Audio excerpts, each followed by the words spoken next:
Alors, il est politiste, il est professeur des universités émérite à Sciences Po Paris. Et Bertrand Badi est un essayiste extrêmement prolifique. Je dois dire avec une certaine émotion que le premier ouvrage que j'ai lu de lui, La fin des territoires, qui date de 95, si ma mémoire est bonne, m'a vu être bousculé dans les jeunes certitudes imbéciles du thésard. Je précise également que je suis très ému car il y a 21 ans, jour pour jour, je soutenais ma thèse de doctorat, donc sous l'égide du camarade Yves Lacoste, et j'avais déjà lu. Donc, forcément, thèse de géographie, géopolitique, donc très proche des relations internationales. J'avais déjà lu Bertrand Badi et je ne le remerciais pas. C'était pénible parce que jusque-là, je m'étais construit un certain nombre de convictions et puis ça commençait déjà à tanguer et ça tangue de plus en plus fortement. Et quand quelqu'un vous apporte non seulement des connaissances, mais qu'il vous apporte du doute, alors ça, c'est très précieux. Et là, à ce moment-là, qu'est-ce que je fais ? Je le remercie et puis je lui demande d'intervenir, même si par ailleurs je n'en suis qu'au doute et je ne suis pas toujours totalement convaincu. Il vous reste encore quelques décennies, professeur, pour tenter de me convaincre de l'intégralité de vos dires et de vos convictions. Mais Bertrand Badi, c'est quelqu'un qui, lorsqu'il prononce une conférence, lorsqu'il donne un cours ou lorsqu'il écrit un ouvrage, il vous met mal à l'aise dans vos convictions. Et ça, c'est quand même extrêmement appréciable. Je citerai quelques autres ouvrages plus récents. Nous ne sommes plus seuls au monde, nous en l'occurrence entre autres les Occidentaux, L'impuissance de la puissance qui m'avait marqué beaucoup aussi, Le temps des humiliés et très récemment Quand le Sud réinvente le monde. Je vous laisse en compagnie de Bertrand Badi. Merci beaucoup, cher professeur, d'avoir accepté de nous donner cette leçon inaugurale et je souhaite à tout le monde un excellent colloque. Et pour un peu de solennité, eh bien, j'ai l'honneur de vous annoncer l'ouverture officielle des 4e rencontres internationales géopolitiques de Trouville-sur-Mer.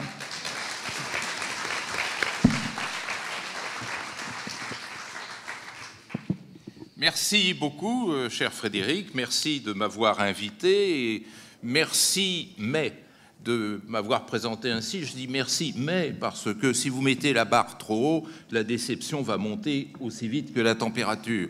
Donc, je me sens un peu gêné par l'introduction que vous venez de faire. Alors, question de me valoriser quand même devant vous, je voudrais d'abord signaler que je suis, avec quelques camarades présents dans cette salle, l'auteur d'un exploit. Vous savez, autrefois, l'exploit, c'était quand Philippe Herzog avait conquis l'Annapurna ou Neil Armstrong la Lune. Eh bien, moi, figurez-vous qu'hier, j'ai réussi à faire Paris-Deauville en train. Et c'est quand même... Maintenant, ça va être dans mon CV. Je vais pouvoir le mettre dans mon CV. J'ai mis 4 heures, nous avons mis 4 heures, l'équivalent de Paris-Le Caire, là-bas. Et je trouve que c'est un exploit, à mon âge, que vous avez eu l'amabilité de rappeler ou de sous-entendre tout à l'heure. C'est quelque chose qui compte et dont je suis très fier, donc je voulais partager avec vous et avec mes camarades d'infortune. Bien, alors, le sujet que j'ai tiré aujourd'hui, comme disent tous les étudiants en introduction, n'est pas un sujet facile. Parce que frontière est un mot et probablement un concept qui est déjà lesté d'une très très forte polysémie. Et évidemment, le piège qu'il faut éviter, au risque, en cas contraire, d'endormir l'auditoire, c'est de se lancer dans de longues considérations sémantiques, que veut dire frontière, l'étymologie et tout ce qui s'ensuit. Vous voyez, c'est bien ce que... Et donc, j'essaierai d'éviter ce risque et de tenter de construire historiquement cette idée de frontière, l'histoire étant indispensable à notre discipline. Toutes les sciences sociales sont historiques parce que toute pièce de la vie sociale a une histoire et est quelque peu l'otage de cette histoire. Et c'est bien le sens que je voudrais donner à cette présentation. Avec, évidemment, comme arrière-plan, je ne fuirai pas, je ne mettrai pas mon drapeau dans ma poche, le questionnement de la géopolitique. Territoires, frontières peuvent paraître comme directement des objets de géopolitique, mais sommes-nous encore dans un monde géo et dans un monde politique ? Dans un monde géo, à l'heure de la communication simultanée et de la virtualité, personnellement, j'en doute. C'est-à-dire que la circulation des idées et des images est infiniment plus déterminante que la superficie des territoires et la distance entre les lieux. Et l'abolition de la distance que nous vivons aujourd'hui est probablement un événement extraordinairement important. Et politique, quand on voit l'importance des relations intersociales aujourd'hui, qui dépasse et de beaucoup le politique. Nous sommes passés d'un monde international à un monde intersocial. Moi, personnellement, je suis né à l'époque d'un monde international et je vis mes vieux jours et me rapproche du froid éternel, autre citation du même auteur, dans un contexte de relations intersociales. Il n'y a plus de professeurs de relations internationales, il n'y a plus que des professeurs de relations intersociales. Est-ce que cette intersocialité peut véritablement être compatible avec une vision géopolitique? Personnellement, j'en doute. Est-ce que cette intersocialité ne donne pas à l'idée de frontière un sens nouveau et encore plus ambigu? Eh bien ça, j'en suis quelque peu convaincu. Donc, tel est bien l'esprit de l'argumentaire que je voudrais développer devant vous, non sans insister, pour commencer cette conférence, sur l'idée que frontière est indissociable de territoire. Frontière, c'est en quelque sorte un aspect de la visibilité et de l'effectivité territoriale. Le territoire lui-même n'étant pas un concept universel. Espace est un concept universel. Territoire, c'est un aménagement de l'espace. Et un aménagement de l'espace qui se caractérise précisément par la nature finie de cet espace, par la nature délimitée de cet espace. Ce qui fait passer de l'idée d'espace à l'idée de territoire, c'est justement l'idée de frontière comme délimitation en même temps stricte et matérialisée de l'espace, mais en même temps comme attributrice de compétences, et notamment de compétences juridiques. C'est dire, d'une part, comment frontières et territoires ne peuvent pas être dissociés dans l'analyse socio-historique, et c'est aussi montrer l'importance du sujet, cher Frédéric, puisque, effectivement, nous sommes entrés dans un monde où tout se distribue en fonction du tracé des frontières, tout, c'est-à-dire y compris l'autorité. D'où la fameuse définition weberienne du politique que tous les étudiants annonnent dès l'âge de 17 ans et demi, où l'idée de territoire et de délimitation territoriale dessine la compétence de l'État. Donc loin de moi, loin de mon esprit, l'idée de chasser la frontière comme étant une idée secondaire, ben non, c'est au contraire la règle numéro 1 de notre monde, mais seulement de notre monde. Et l'analyse historique nous montre bien que cette logique du territoire et de la frontière s'oppose frontalement à au moins deux autres constructions historiques. Et deux autres constructions historiques qui n'ont jamais été éteintes et qui existent sous des formes complexes et quelquefois cachées dans notre monde contemporain. Je veux dire l'Empire, d'abord. L'Empire, première forme, est une notion rebelle à l'idée et de territoire, il y a un espace impérial, il n'y a pas de territoire impérial, et de frontières. Il y a des limes, ES, il y a des limes impériales, mais il n'y a pas de frontières impériales. Et c'est la raison pour laquelle les empires qui subsistent, plus ou moins déguisés ou réhabillés en État, continuent à entretenir une ambiguïté sur leur bordure. Le Caucase, ce sont les limes de l'Empire russe, ce ne sont pas ses frontières. On pourrait dire la même chose, et ô combien important aujourd'hui, de l'Ukraine. On pourrait dire la même chose de l'Asie orientale. Et si on se tourne vers la Chine, c'est exactement la même chose.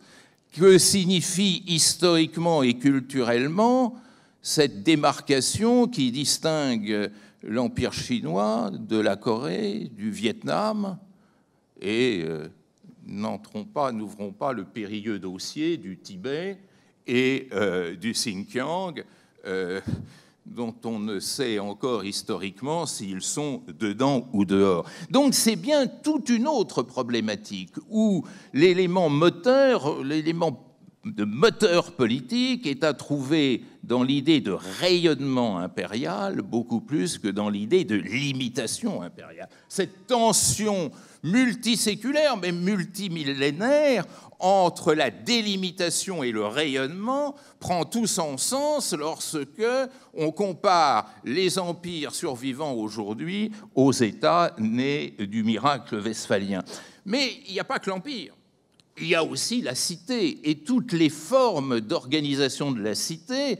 On ne peut que se référer à ce formidable livre de Numa Denis Fustel de Coulanges qui en donne une description et une analyse très forte et qui montre que là, il n'y a même pas de critère spatial, encore moins territorial, mais un critère social. La cité naît non pas d'un territoire ou d'un espace, mais d'agencements sociaux, familiaux, tribaux, de fratries. On pourrait ainsi multiplier les références, mais nous invite à quelque chose de très important. Et si l'ordre politique ne dépendait pas de toute éternité du seul aménagement de l'espace, mais aussi de l'aménagement des rapports sociaux. Et quand je disais tout à l'heure que par la mondialisation, on entrait dans l'intersocialité, est-ce que ce n'est pas une occasion pour les cités de renaître ? Des cités antiques jusqu'aux cités modernes, après tout, Dubaï, Hong Kong, Beyrouth à sa façon, constituent aujourd'hui des cités. Singapour constitue des cités dont on s'aperçoit que le fondement ou la base territoriale n'ont pas grand-chose à faire. Singapour peut être la 8e puissance commerciale au monde et n'a pas véritablement un support territorial significatif. Et que dire aussi de quelque chose, moi, qui m'a toujours fasciné, que sont ce que le politiste américain Robert Scalapino appelle les territoires économiques naturels, je vais vous le dire en anglais pour que ça fasse plus sérieux, c'est-à-dire Natural Economic Territory, dans lequel il nous dit, mais là, il n'y a pas de frontières. C'est en quelque sorte les phénomènes de coalescence socio-économique qui délimitent l'espace et qui font, au miracle, que des zones économiques spéciales ont pu intégrer Taïwan et la Chine dans ces moments les plus durs, ou en tous les cas post les plus durs, pour constituer un ensemble producteur d'échanges particulièrement fécond. Il n'y a pas de frontières, il n'y a pas de territoire, mais ça se passe quand même. Donc, revenons à l'invention territoriale. Revenons à l'invention territoriale parce que, effectivement, le territoire a été inventé à un moment donné du temps et avec lui la frontière. Alors, qu'est-ce que c'est ? C'est notre histoire. Et notre péché mignon dans notre culture d'occidentaux qui se croient seuls au monde, c'est de considérer que notre histoire est universelle et éternelle. Non, justement, elle n'est ni universelle ni éternelle. Qu'est-ce que c'est que cette invention territoriale ? C'est ce que nous appelons dans notre jargon le moment westphalien. Et qu'est-ce que c'est que le moment westphalien ? C'est intéressant, et c'est là que intervient toute l'ambiguïté de l'idée de frontière et de l'idée de territoire. Le moment westphalien, c'est en même temps un moment d'émancipation et un moment de domination. Vous savez, le politique devient difficile à interpréter lorsqu'il est en même temps émancipateur et dominateur. Et ça arrive beaucoup plus souvent qu'on ne le croit. Alors l'émancipation, c'était quoi ? L'invention territoriale et l'invention des frontières, c'était dans le contexte de la fin du Moyen-Âge une triple émancipation. Émancipation de l'ordre féodal, d'un ordre féodal qui tout simplement ne fonctionnait plus et donnait aux politiques une forme qui ne correspondait plus aux exigences de l'époque, où la spatialisation était personnalisée à travers des rapports hiérarchiques de vassalité, chose que vous connaissez parfaitement, et qui était totalement contradictoire par rapport aux exigences de cette nouvelle économie marchande. D'ailleurs, les villes ont été les premières à se rebeller, comme vous savez, contre cet ordre féodal, et les villes, de ce point de vue-là, ont été des acteurs déterminants de l'invention territoriale et frontalière. La deuxième émancipation, c'est l'émancipation de l'Empire, c'est-à-dire cette inégalité tout à fait insupportable, cette hiérarchie politique qui faisait que l'empereur du Saint-Empire romain germanique était supérieur aux monarques et aux dynastes. Vous savez que quand le Saint-Empereur romain germanique venait en France visiter le roi de France, il avait le droit de célébrer les matines. Et le roi n'avait plus qu'à tenir le rôle d'enfant de chœur, ce qui, dans la compétition politique, n'est pas le rôle rêvé. Et donc, l'invention territoriale, c'est moi c'est moi et lui c'est lui, comme dirait l'autre. Et donc, la frontière entre les deux, la frontière qui, et ça c'est une partie extraordinaire de notre histoire moderne, se devait d'être de plus en plus rectiligne pour être incontestable. Toute la politique de Vauban, ça a été d'inciter le roi de France, de transformer des lignes frontalières extraordinairement tourmentées avec des places fortes isolées et encerclées en ligne droite, style celle qui sépare la Belgique aujourd'hui de la France, pour bien montrer que la frontière séparait clairement deux domaines distincts d'allocation d'autorité. Et puis la troisième émancipation, c'est l'émancipation de la théocratie pontificale. Le territoire et la frontière, c'était une excellente manière, effectivement, de distinguer le pape du roi, le pape des dynastes. Alors, deux remarques ici, c'est que d'une part, nous sommes dans ce carrefour que je désignais tout à l'heure, où on voit très bien que cette invention est en même temps émancipatrice, mais aussi constitutive d'une forme nouvelle de domination. Émancipation, domination. Et deuxième remarque, pour dire, mais finalement, cette nouvelle ingénierie politique se caractérisait par sa modernité. La modernité politique est devenue dans notre culture comme synonyme justement de cette territorialisation et de ce dessin des frontières. Moderne, oui, à l'époque, Westphalie 1648, à cette époque, nous n'étions pas nés. Et le monde d'aujourd'hui est en fait bien différent de ce qu'il était alors. Et les modernes de l'époque deviennent les ringards d'aujourd'hui. C'est la loi, même pas de l'histoire, mais tout simplement de la biologie. Et alors, du coup, la frontière, d'émancipatrice dans sa genèse, devient dominatrice. Et cette mutation est une mutation que l'on n'a jamais véritablement su bien mettre en évidence. C'est-à-dire que la frontière, c'est aussi une façon d'exister chez soi, mais c'est aussi une manière d'exclure l'autre du chez-soi dans lequel on se trouve. C'est-à-dire, tout fleuve, comme dirait mon ami Léon Bourgeois, a bien effectivement deux rives. Et à ce moment-là, on n'a pas arrêté de fignoler la notion de frontière pour bien montrer son attribut dominateur, que ce soit dans l'invention et la reproduction des bantoustans, que ce soit dans la production et l'érection de murs de toute nature, que ce soit comme moyen de rejeter l'altérité hors de soi. L'autre est désormais en dehors, alors que rien dans l'altérité ne suppose l'extériorité. Sinon, on n'aurait pas inventé de mots différents. Ce mouvement de bascule encouragé par la frontière de l'altérité vers l'extériorité, c'est un petit peu ce qui fait le malheur de notre monde d'aujourd'hui. Alors, l'introduction était longue, c'était à dessein.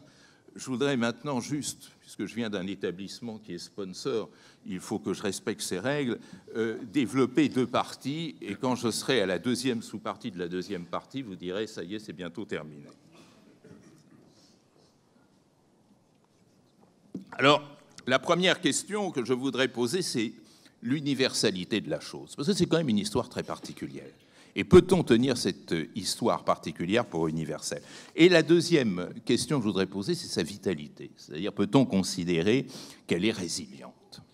Alors, pour ce qui est d'abord de l'universalité, je voudrais faire juste trois remarques. C'est qu'effectivement, il y a une part irréductiblement universelle dans la logique de frontière et dans la logique de territorialité, c'est cette identité d'instrument d'émancipation. J'aime citer un très grand homme. Quand on en parle aux étudiants, ils regardent sur la copie du voisin pour savoir comment ça s'écrit, ce qui est tout à fait regrettable, qui est le premier président noir, si on accepte le Libéria d'Afrique, qui était Kwame Nkrumah. Et Kwame Nkrumah, je vous le dirai dans un instant, était un adversaire de l'idée de frontière. Mais sa première phase de militant émancipateur, libérateur, non pas nationaliste, c'était de chercher, disait-il, le royaume politique fondateur. C'est-à-dire que l'obsession d'Nkrumah dans le processus de décolonisation, ce n'était pas de créer le Ghana, j'y reviendrai tout à l'heure, mais c'était de partir d'une base libérée pour en faire le point de départ d'une grande aventure indépendante. Et donc, il y a à la base de toute dynamique d'émancipation la recherche du royaume politique, c'est-à-dire la recherche de cet espace libéré. Et la première incarnation universelle de l'idée de frontière, c'est justement la recherche de cet espace libéré sur lequel on va pouvoir se distinguer, qu'on va pouvoir exister. Et effectivement, toutes les colonisations qui n'ont pas été achevées passent toujours et par cette quête territoriale et par cette obsession frontalière. Pensez aux Palestiniens, pensez à la guerre de Yougoslavie à la fin du XXe siècle, pensez avec quel art absolument incroyable on a dessiné les cartes de la malheureuse ville de Sarajevo pour voir par où passait la frontière séparant la Bosnie musulmane de la Bosnie serbe et de la Bosnie catholique. Pensez aussi à la partition de l'Inde et cette obsession tout à fait laïque, ce que l'on oublie aujourd'hui, d'un Jinnah. Vous savez qu'il n'y avait pas plus laïque que Jinnah, l'homme qui buvait son whisky tous les jours, prenait des eggs and bacon au petit déjeuner et pensait surtout à nourrir sa garde-robe et ses cravates. Cet homme cherchait la frontière qui allait protéger non pas la minorité religieuse, mais la minorité sociale qui, dans l'Empire des Indes, se pensait comme menacée par la majorité. D'où, effectivement, toute cette longue histoire du dessin, du tracé de cette frontière entre le futur Pakistan et l'Inde, et le Pakistan oriental et le Pakistan occidental. Donc, il y a bien inséparable de l'idée d'émancipation, cette obsession territoriale et frontalière. Mais ce que l'on oublie de dire, et qui, moi, m'a passionné dans mes recherches récentes, une façon de vous inviter après à vous tourner vers la table de presse qui a été vantée tout à l'heure, c'est que finalement, l'essentiel de l'œuvre de décolonisation ne s'est pas faite autour de l'idée de territorialité et encore moins l'idée de frontière.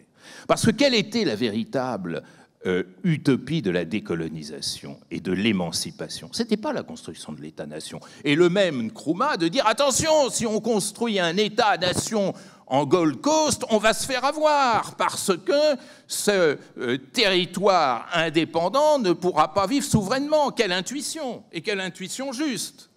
Et donc la grande utopie que l'Occident a étouffée dans son histoire de décolonisation, c'était l'utopie panafricaine, panasiatique, pan-arabe, pan-islamique. C'était ça, finalement, la grande utopie du XXe siècle décolonisateur. Pas du tout d'établir des frontières, mais de les lever. L'idée de Nkrumah, rejoint par Sékou Touré, par Julius Nyerere, par Patrice Lumumba, c'était construire, non pas les États-Unis d'Afrique, ça aussi c'est occidentalocentrique, mais construire un pan-africanisme viable, avec une banque commune à l'ensemble des États africains, avec justement une relativisation de la frontière, qui d'ailleurs ne correspond pas à l'histoire longue précoloniale africaine, parce que je suis désolé, mais avant l'arrivée des Européens en Afrique, il y avait des êtres humains qui avaient leur culture et leur vision et leur construction du politique. Et retrouver cette formidable conférence enfouie dans l'histoire parce qu'elle gêne tout le monde, et moi j'adore ce qui gêne tout le monde, qui est la conférence panasiatique tenue à Kobe en 1924. Il y avait Sun Yat-sen, excusez du peu quand même, représentant la Chine, il y avait bien entendu des sommités japonaises et aussi des nationalistes indiens, notamment Das qui était là et qui a joué un rôle très très important. Et qu'entendait-on? On entendait cette phrase absolument extraordinaire, reprise par Sun Yat-sen lui-même, disant « Mieux vaut encore une Chine soumise à la domination japonaise qu'une Chine, qu'une Asie partagée qui serait soumise à une recolonisation occidentale. » Et Sun Yat-sen de dire à Kobe: mais c'est pas vrai, les Japonais ne sont pas nos ennemis héréditaires, nos véritables ennemis sont ailleurs. Et le panasiatisme, ce n'était pas une fantaisie, et d'ailleurs, certains vivent encore. Mahathir Ibn Mohamad, qui est le Premier ministre de Malaisie, est dans cette ligne. Lee Kuan Yew, l'ancien Premier ministre et père fondateur de Singapour, également, et je pourrais continuer à vous donner des exemples. Et finalement, ce pan-africanisme contrarié, ce pan-asiatisme contrarié, ce pan-islamisme contrarié, c'est une part des violences que nous vivons aujourd'hui, parce que rien n'est pire que la frustration et l'humiliation pour entretenir la violence. Et ce mort-né qu'a constitué ce monde métafrontalier que voulaient instaurer les décolonisés est probablement l'un des manquements les plus graves à cette construction de la mondialisation, sachant très bien, en fait, que la mondialisation ne pourrait pas se construire à travers, attention, je prends mon souffle, la westphalianisation du monde. Je n'ai pas accroché. Non, du tout. Dernière remarque concernant l'universalité, c'est aussi sa nature ambiguë. Ambiguïté de la frontière dans ses significations. La première des ambiguïtés, pour moi, majeure. Il n'y a pas de frontiérisation possible de l'univers culturel, parce qu'il n'y a pas d'identité territorialisable. Et bien heureusement. Sinon, dans quel monde serions-nous? C'est-à-dire le monde du ghetto absolu. Heureusement, et ce n'est pas parce que je le suis personnellement dans mon histoire, mais heureusement, nous sommes tous plus ou moins des sans-mêlés. Et s'il fallait faire passer des frontières entre les cultures, alors moi, il faudrait me découper en deux. Après tout, ce serait peut-être une façon de finir en beauté. Bah oui. Et donc ça, c'est très important, parce que toute légitimation culturelle, mais même politique et historique de la frontière, est billevesée. Et la sacralisation de la frontière est la marque la plus convaincante de son arbitraire. Si c'était naturellement évident une frontière, à quoi bon de la sacraliser? On sacralise quelque chose quand on n'en est pas sûr, façon de le tenir au frais dans le frigidaire de l'histoire. Mais au-delà de ça, au-delà de cette remarque à laquelle je tiens et sur laquelle je me ferai très probablement agresser dans quelques minutes, s'il y a débat, je ne sais pas d'ailleurs, peut-être pas débat, donc comme ça je serai amnistié tout de suite, se posent trois questions. C'est-à-dire, qu'est-ce que c'est que la frontière aujourd'hui dans son universalité? Alors c'est bien entendu un mode de gouvernementalité que l'on ne peut en aucun cas négliger. Il y a une gouvernementalité par la frontière, notamment dans le monde westphalien. Dans le monde westphalien, la frontière, c'est le moyen de vivre. C'est le moyen de définir une coexistence qui, de toute manière, est impossible dans le modèle strictement westphalien, c'est-à-dire dans le modèle hobbesien, dans la mesure où, dans le modèle hobbesien, il ne peut pas y avoir d'arbitre suprême. Donc, la frontière, la séparation, c'est la règle totale et absolue. Le deuxième élément, c'est l'argument d'opportunité. On accepte la frontière parce que si on se mettait à la démanteler, l'ordre qui en dériverait dans ce contexte post-westphalien serait absolument ingérable. C'est la raison pour laquelle le premier acte de l'Organisation de l'Unité africaine en 1963, ça a été de déclarer effectivement l'intangibilité des frontières entre États africains. Le dernier élément, c'est justement, je dirais, le rapport de volonté. C'est-à-dire la frontière n'existe et ne survit que par la volonté des hommes. D'où effectivement l'inéluctabilité de la sécession. Et après tout, pourquoi Isabelle la catholique et Ferdinand d'Aragon ne divorceraient pas après 6 siècles d'excellent ménage conjugal? On pourrait très bien imaginer effectivement que la Catalogne se sépare de l'Espagne. Qui, au nom de quoi et de quel principe pourrait-on considérer que la chose est inacceptable?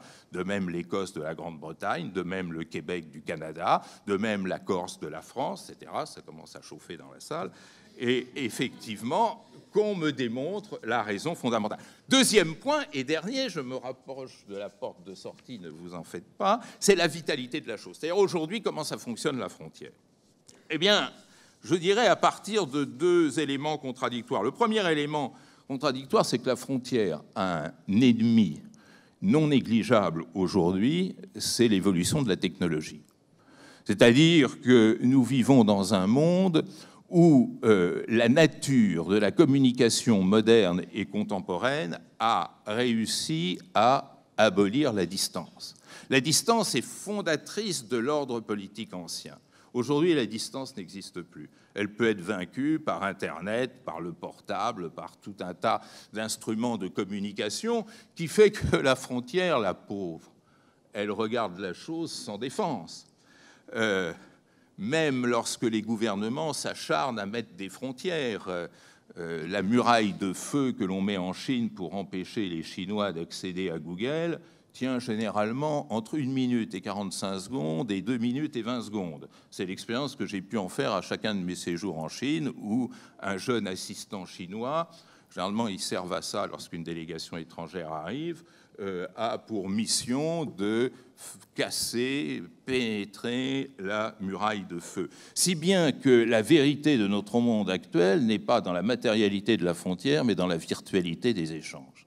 Et la virtualité des échanges, eh bien, elle se fait au nez et à la barbe des frontières, à condition, bien entendu, que les frontières aient un nez et une barbe. Mais il y a plus que ça. Ce qui, à cause de ceci, domine le jeu international actuel, c'est la visibilité. Le monde de la frontière était un monde de l'invisibilité. C'est-à-dire qu'on ne voyait pas grand-chose qui se passait dans un univers westphalien au-delà de la frontière. Aujourd'hui, on voit tout. Et aujourd'hui, la grande révolution du monde, c'est que désormais, le pauvre voit le riche, le faible voit le fort, alors qu'autrefois, le pauvre mourait pauvre sans savoir même qu'il pouvait exister des riches. Dans le cas ancien, ça veut dire qu'on s'installait dans une fatalité qui était le lit de toute dynamique politique, alors qu'aujourd'hui, la révolte et la colère, comme l'a bien dit Arjuna Padurai, viennent s'y substituer. Ça veut dire aussi que nous sommes dans un contexte de mondialisation. Alors, mes collègues le savent bien, quand on veut coller un étudiant, quand je suis de mauvaise humeur, ça ne loupe pas, je donne comme sujet définir la mondialisation. Il se plante. La meilleure note que j'ai obtenue, c'était 4 sur 20 sur la définition de la mondialisation, parce que personne, on ne sait pas définir la mondialisation. Mais on en connaît les symptômes. Et les symptômes de la mondialisation, c'est 3 choses. C'est l'inclusion, c'est-à-dire tout le monde est dans le même bateau, c'est l'interdépendance et c'est la mobilité. L'idée d'inclusion, elle fait mauvais ménage avec l'idée de frontière. L'idée d'interdépendance, elle fait mauvais ménage. J'ai appelé hier soir M. de la Palisse qui me l'a confirmé. L'interdépendance, c'est le contraire de la souveraineté, j'ai dit à M. de la Palisse. Et il m'a dit, je regrette de ne pas y avoir pensé. Et effectivement, dans un monde d'interdépendance, la souveraineté devient insoutenable, n'en déplaise aux archéo-westphaliens. Et de ce fait, la grammaire change.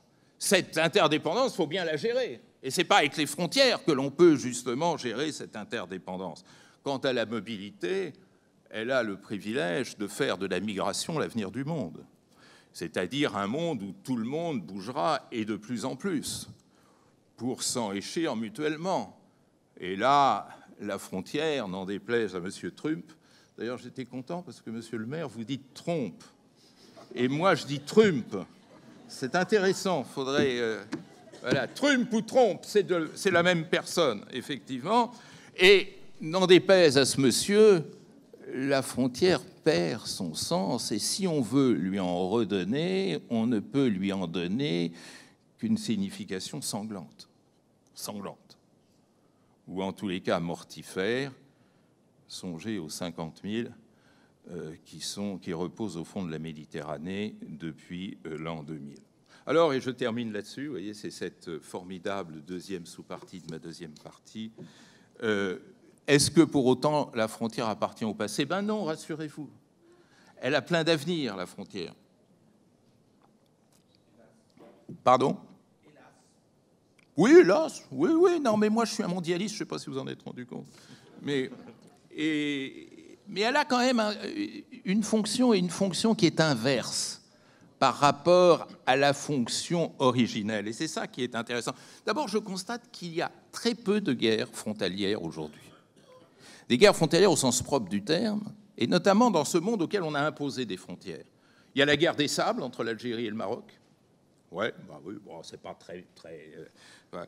Il y a le Cachemire entre l'Inde et le Pakistan. À part ça, il y a quelques guerres de sécession, Éthiopie, Érythrée, par exemple, Soudan du Sud et Soudan. Mais la sécession, c'est pas une guerre frontalière. La guerre frontalière, c'est la dispute sur par où passe la frontière. Et là, on voit ce phénomène qui était si important. Pensez les guerres de succession, pensez la guerre de Hollande. La guerre de Hollande, c'est pas la Libye, hein. La guerre, et encore moins le Mali, pardon. La guerre de Hollande, c'est celle qui, justement, avait eu pour principale fonction de construire cette frontière rectiligne dont je parlais tout à l'heure. Tout ça, c'est terminé. Mais, en fait, on voit que dans ce monde où tout le monde et chacun sait s'adapter, la frontière correspond aujourd'hui à une triple dynamique de régénérescence. Régénérescence politique, régénérescence économique, régénérescence sociale. Régénérescence politique, qu'est-ce que ça veut dire? Ça veut dire que l'avenir des systèmes politiques se joue bien souvent à la frontière. La survie de cette terrible dictature tchadienne, dont la France se fait malheureusement l'instrument, plus que le patron, comme quoi les choses changent, se passe à la frontière entre le Tchad et le Soudan, ou entre le Tchad et la Libye. C'est dans ce jeu d'interpénétration, d'influences multiples, d'échanges intracommunautaires que apparaît la régénérescence de l'ordre politique tchadien. Et ça, dans toute la succession de Tombalbaye à Maloum, de Maloum à Hissène Habré, de Hissène Habré, ou plutôt de Maloum à Goukouni Wedey, de Goukouni Wedey à Hissène Habré, de Hissène Habré à Déby. À chaque fois, c'est dans ces tractations à la frontière que l'innovation politique se fait, parce que la frontière est pleine de bactéries de toute nature qui viennent régénérer le système politique. Régénérescence économique. La frontière est un lieu d'échange, est un lieu de commerce. Prenez une ville comme la ville d'Oujda, entre le Maroc et l'Algérie, c'est un très très bon exemple. Cette espèce d'optimisation de l'échange grâce à la frontière, effet paradoxal, mais effet clair de reconversion et de régénérescence. Régénérescence sociale aussi, parce que la frontière est le lieu de toutes les actualisations, dans toutes les logiques d'intégration sociale qui se défont, mais surtout se refont à la frontière de chacun des États et des sociétés. Eh bien, voilà ce que m'inspirait, cher Frédéric, le thème que vous m'avez assigné d'introduire. Finalement, que reste-t-il de tout ça? Quelque chose de très actuel. La frontière est l'otage d'une formidable tension qui résume nos relations internationales contemporaines, cette permanente tension entre l'émancipation et la solidarité. L'émancipation crée l'extériorité, la solidarité fait tomber le mur. Eh bien, la force de l'humanité, c'est de savoir transcender sa légitime aspiration à l'émancipation par la construction d'une solidarité qui n'appartient même plus aujourd'hui au domaine de l'éthique, mais tout simplement à celui de l'utilitaire. Je vous remercie.